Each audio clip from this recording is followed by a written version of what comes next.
So joining me now in studio is Sean Spicer, who's Communications Director for the Republican National Committee. He's been working out of Trump Tower here in New York a little before Labor Day and then officially after Labor Day, I think weekdays since then. Sean, it's good to have you with me. And as we talk about this new ad, Hillary Clinton came out and said, you know what, I need to course correct. I was generally grossly generalistic.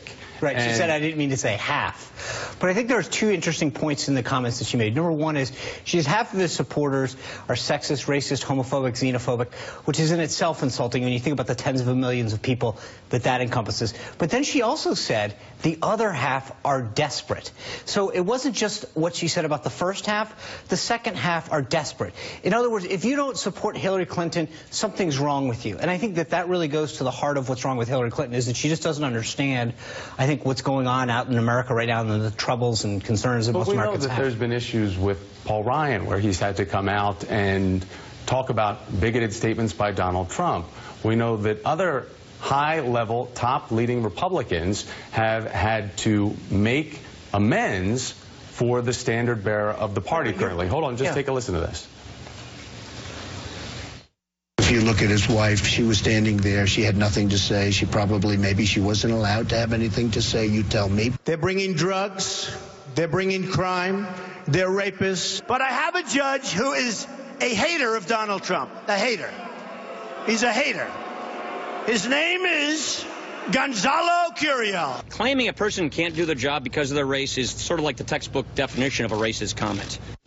So in the first bite there, he's talking about the Khan family and where he made the assumption about that soldier's mother, that culturally she was silent as opposed to the grief of losing her child was the main reason why she didn't say anything. He attacked her. He's gone after Mexican folk. He has gone after women in misogynistic ways. Minorities, we know, he's currently trying for outreach. The RNC put out the autopsy in 2013. The characterization was that the Romney campaign had a shockingly bad quality of minority support. Is that correct? That's right. Okay. So deplorable means, if you look it up, deplorable means shockingly bad quality. Right, but and right now, the antithesis of your RNC autopsy is the Donald Trump campaign. We've talked about this before. First of all, he has reached out across the aisle to voters that have ginning up racism or building a wall or keeping people out that look different. And the only people he probably hasn't offended are straight white men. Okay, but first of all, it's one thing to criticize the candidate and say that you don't agree with it, and frankly, that's the back and forth and the volleying that goes on in campaigns. But it's quite another when she blankets tens of millions of people and says either you're desperate or you're a racist, sexist. That's a big difference. And I think that's what these are American citizens. And you're saying if you don't agree with me, if you're not voting for Hillary Clinton, then you fit into one of these two baskets. I mean, that's a new low that's never been seen, as far as I know. But do you think for what the standard bearer of the party is, that the RNC is encouraged by the type of supporter that has come out in the language used by Donald Trump? The primary is one thing that has brought new folks along into the general, but some of the language you've condemned yourself. Sure. But again, if you look at the last 3-4 weeks now going on, I mean, this campaign has been spot on, and there's a reason that not only the poll's closing, but in a lot of cases, he's surging ahead into the lead, not just nationally, but in the battleground states, because he's tapping into a concern and the solutions that Americans want to hear. He gave a brilliant speech today in Baltimore to the National Guard Association. He's talking about issues that are on the minds of voters. But again, let's get what we're talking about. We're talking about a candidate, Hillary Clinton, who's had no loss for blaming Donald Trump on every one of those things that you've brought up, okay? But then she goes out and blankets all of these tens of millions of Americans and says that either you are completely desperate or you're a racist or a sexist or a homophobic. But that's a pretty broad brush. And then when asked to, quote, correct herself, she just says, well, I mischaracterized the number. It's just not half. She didn't apologize. She didn't say you were wrong. The rallies, you've heard folks at these rallies that yell things like a 10-year-old, take that B down. So when you have tens of millions of people on both sides, if I go to a Hillary Clinton rally, you're telling me that you can't find people that will say or believe in pretty crazy things?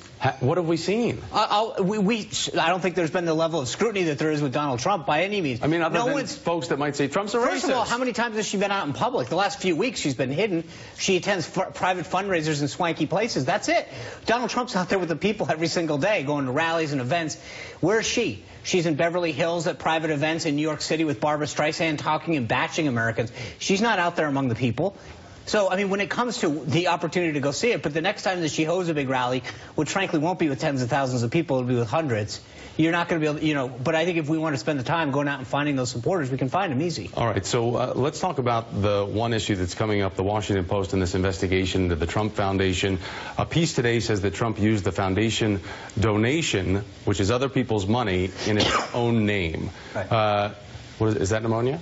No. No, okay. All right. So again, this accusation could be proven false if Trump would go ahead to release his tax returns. Well, first of all, the foundation and the tax returns, that's not the same at all. I mean, that's a red herring. But let's get back to but it is the Trump Foundation. Let's get back to the foundation. Okay, hold on. Wait.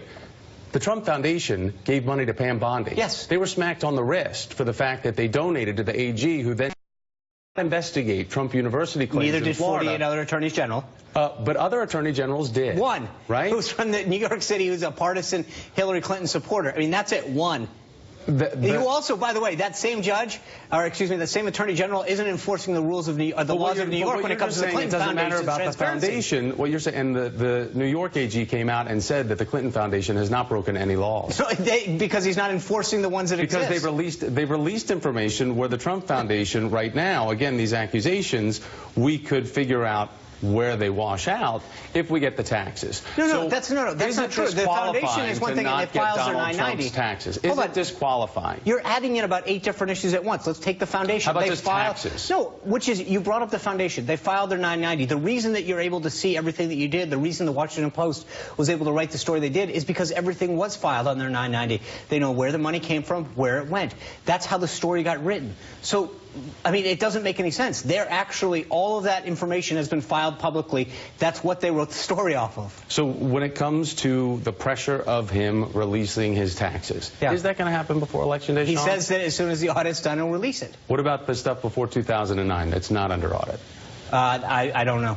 I'd have to. I didn't realize that there was a year. It's a section. No, but I mean, first he needs to release them all. Now it's 2009. I mean, well, no, he's only being audited back to a certain point in time. So there is a clear record, a delineation point of tax records that exist before 2009. She's like about 30, 40 years of stuff that's on their public websites that you can First of all, let's be honest. He's released his financial disclosure form with the FEC, which lists every asset and debt that he owns. Is actually much more comprehensive than a tax filing. Tax filing shows what you paid and what your deduction was. That's it. He has said that it's disqualifying for Mitt Romney not to release his taxes. Shows exactly what you own and what you have the debts for. So, I mean, that is probably the most comprehensive way to determine somebody's wealth and what they owe. So before Election Day, yes or no? You think I don't know. That's up to him to decide. Do you care? With his lawyers. I don't think that's really at the top of mind for the American people right now. I think they're more concerned whether or not someone's got the solutions for the problems that the country faces right now. All right, Sean, good to have you with me. Good to see you. And I'm glad that the call is just that, a call. RNC Communications.